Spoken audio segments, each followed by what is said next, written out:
Hi, I'm coming to you from Brothers Tech Center. My name is David Welch. You've seen me on TV and a bunch of YouTube how-to videos. Today I'm going to show you how to switch out the front springs on your truck. It's not that difficult of a job. I'd say maybe about a 3 or a 4 on a scale of 1 to 10. Takes you like maybe 2-3 hours. Get a buddy to help you out. Make sure you are safe. Make sure it's a flat ground. Make sure you've got your jack stands. Make sure you've got a chuck behind the rear wheels and you've got your emergency brake applied. Now, you'll need some tools. Most of them are pretty basic.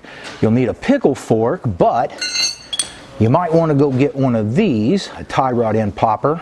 I'll show you how to use it in just a little bit. First, we're going to go ahead and take off the tire, and I'll show you what we've got underneath.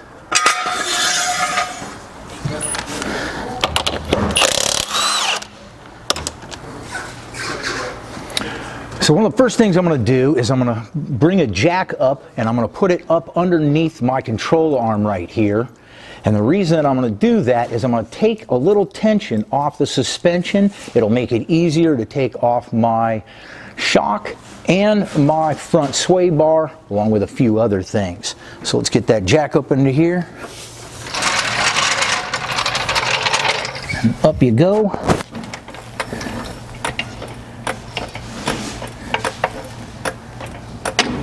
Okay, right there. All right, just a little bit of tension.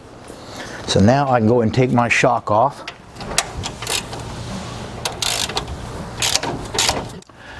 So I have taken off my shock and I've taken off the clamp that holds my sway bar on. This is going to let my lower control arm move down all the way freely. Now I'm going to go ahead and take my caliper off. When I take my caliper off, I don't want it to hang on this rubber hose right here. It's going to stress it out and maybe cause it to leak later down the road. So I'll get some wire or zip tie or something like that, and I'll pull it off and I'll secure it up here.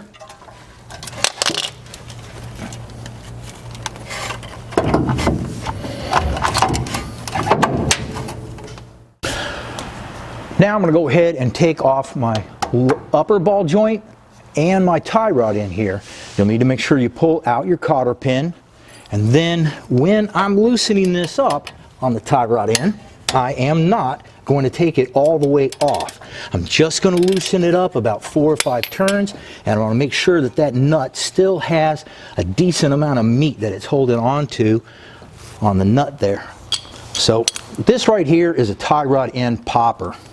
You can use a pickle fork and a big heavy hammer, but a lot of times it will mess up your rubber here and sometimes your tie rod end too.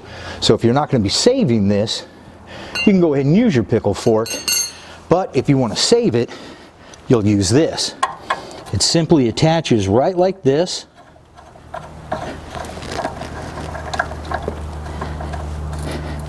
And then you'll tighten it down until it pops.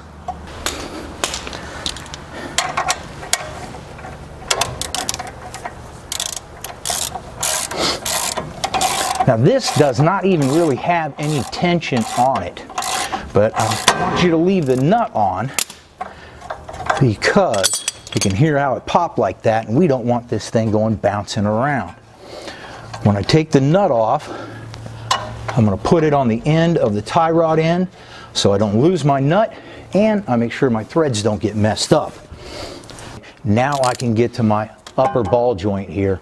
Now I'm just going to be disconnecting my upper ball joint. I don't have to do the lower one because when I take off my upper, I can move it out of my way, and then I'll be able to bring the lower control arm and the spindle down together. It'll make it a little bit safer and make it a little bit quicker for us. I've already taken my cotter pin off.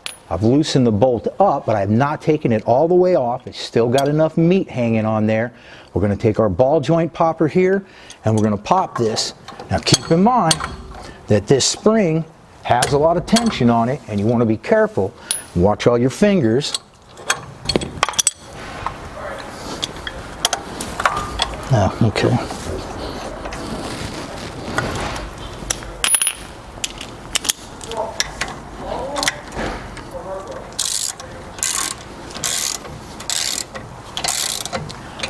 And now listen for this pop. You can see that's under quite a bit of tension, and that's why you need to keep that nut on there. Now I can take my nut all the rest of the way off.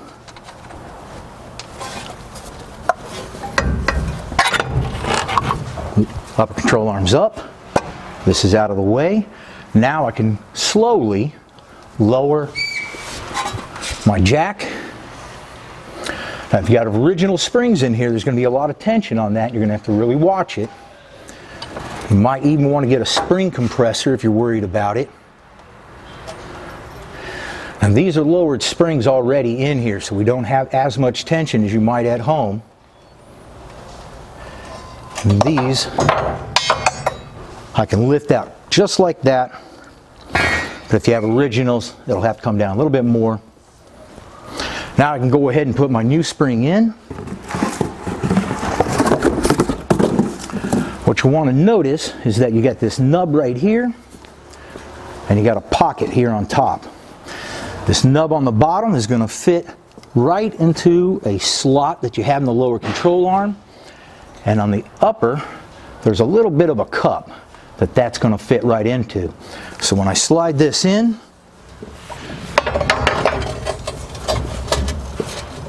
I'll get it into my hole, and when I bring it up, I'll make sure it fits right on my cup. Coming on up.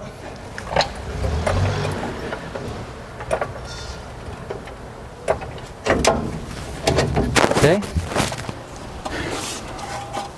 While it's coming up, I'll simply align the spindle and the upper control arm and get my nut in there.